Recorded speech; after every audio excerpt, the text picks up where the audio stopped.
Go further with the American Express Business Gold Card. Earn 3 times membership rewards points on flights and prepaid hotels when you book through AmexTravel.com. Whether your destination is a business conference or a client meeting, your purchases will help you earn more points for future trips. Experience more on your travels with Amex Business Gold. Terms apply. Learn more at americanexpress.com/business-gold. Amex Business Gold Card. Built for business by American Express.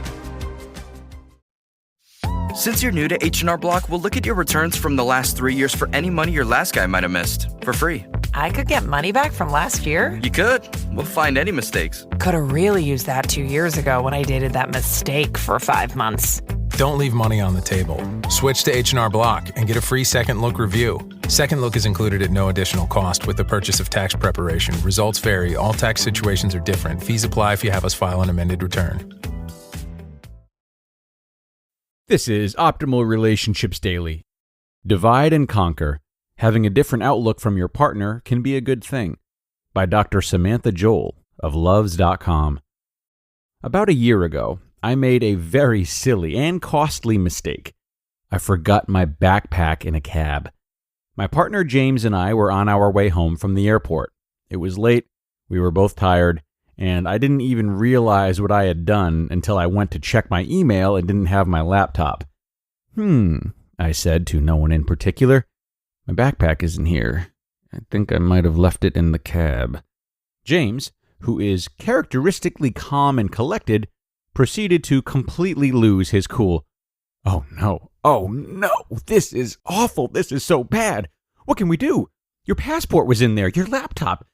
Can we call the cab company? This is terrible. Yes, I mused. I probably should have checked for it before getting out of the cab.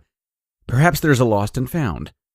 After about an hour of searching, we had exhausted all avenues of trying to retrieve the bag.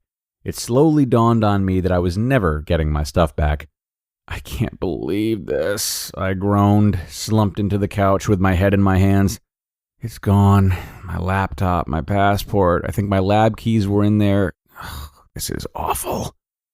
My partner, who was more or less over the crisis at this point, tried his best to be responsive to my sudden state of dejection and misery.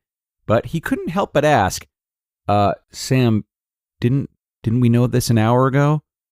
What can explain the drastically different reactions that James and I had to this same shared experience?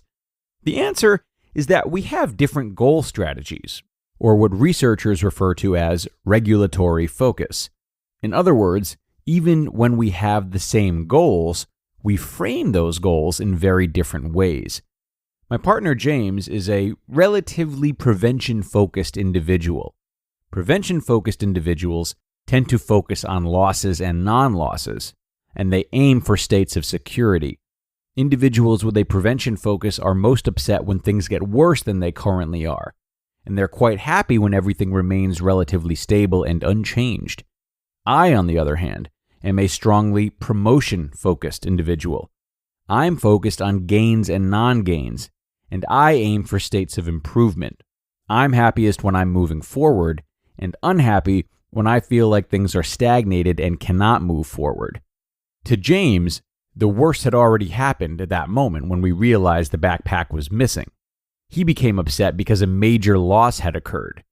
At that point, getting the backpack back would have been a lucky bonus, because his focus is on not losing things in the first place. I, on the other hand, wasn't particularly miffed by the loss of the backpack. I was focused on gaining it back. But I quickly became inconsolable when I realized that the backpack could not be retrieved. In other words, although I wasn't very upset by the loss of the bag, I was deeply upset by the non-gain of that same bag. You might expect this difference between my partner and me to cause problems for our relationship. Don't birds of a feather flock together? But in fact, 2 studies recently conducted by Vanessa Bonds and colleagues suggest that goal pursuit might be one area in which differences between romantic partners can nicely complement one another.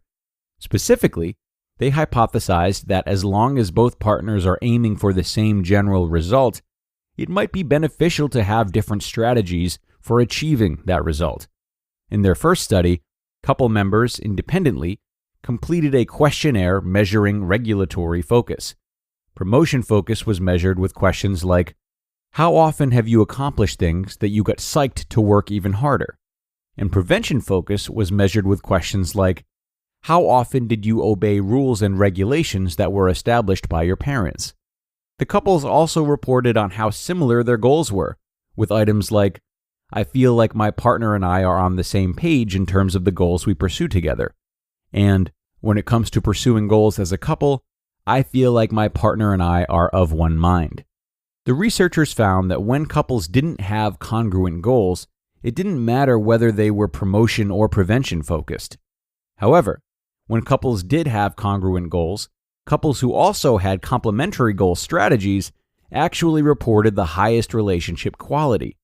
In other words, as long as the couple was on the same page about what goals they wanted to pursue, the couple was happiest when one member of the couple was more promotion-focused and the other member of the couple was more prevention-focused. Study 2 used a similar design. Couples completed questionnaires measuring their promotion versus prevention focus. Then, the researchers measured the couple's self-other overlap. When people have high self-other overlap with their partners, it means that they feel strongly connected with their partners, as though they and their partners are a team or a unit.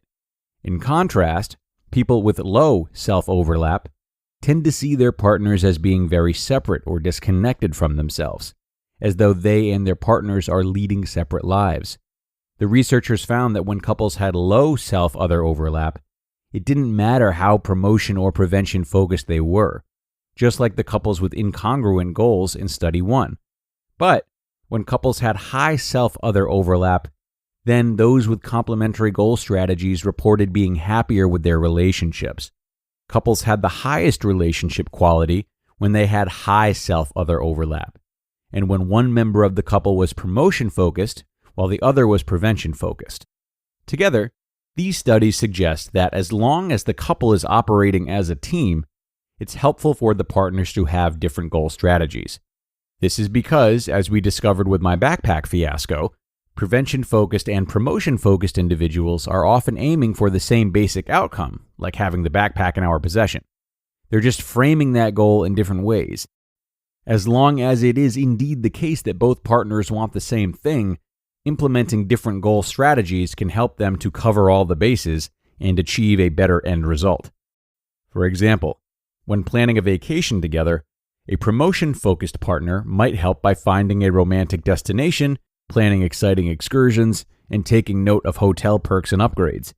Meanwhile, the prevention-focused partner might help by ensuring that vaccinations and travel documents are up to date, keeping valuables safe, keeping the trip affordable, and not booking the trip in the middle of a monsoon season. All of these considerations are important for achieving the broader end goal of having a relaxing and enjoyable holiday. Overall, this research is a great example of how differences between romantic partners can be a good thing.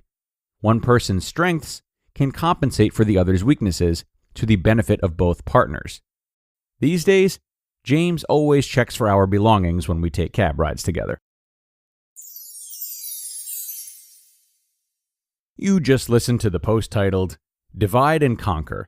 Having a different outlook from your partner can be a good thing, by Dr. Samantha Joel of Loves.com. Hi, this is Debbie, your Blinds.com design consultant. Oh, wow. A real person. Yep, I am here to help you with everything, from selecting the perfect window treatments Well, I've got a complicated project. Oh, not a problem. I can even schedule a professional measure and install. We can also send you samples, fast and free. I just might have to do more. Oh, okay. So the first room we're looking at is for guests. Shop Blinds.com now and save up to 45% on select styles. Blinds.com. Rules and restrictions may apply.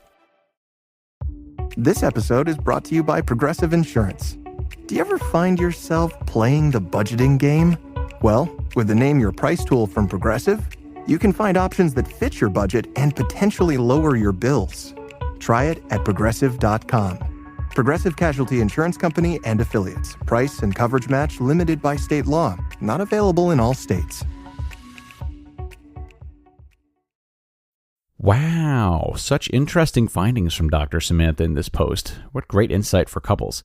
I also love the note she ended on, providing that example about travel and how the differently goal-oriented partners could work on that task together. Surely this is a great opportunity for you to consider how you and your partner might do the same, or even you and your parent, you and your coworker, or you and your friend. We're always looking to work towards progress with others that we have relationships with. And the findings discussed in this article certainly are not exclusive to romantic relationships. So talk with those around you about how they pursue goals, or at least within certain goals, how they might go about it. You can then consider what part you might be able to play based on how you can pursue the goal with them. I might say that having this flexibility and being willing to try going outside of your normal means of pursuing goals at times may actually generate some of the overlap that Dr. Samantha mentioned. Creating a space of teamwork and compromise like this is a great way of building trust and a sense of unity. That's something to consider. That does bring us to the end, though, everyone. Thanks so much for coming today, and I hope you found this research as compelling as I did. There is so much to learn here, and that is why I really enjoy sharing posts from Loves. And if you're looking to start the work week off on the right foot, be sure to come on back tomorrow, as I will have another post to share with you, another post to inspire you, and where your optimal life awaits.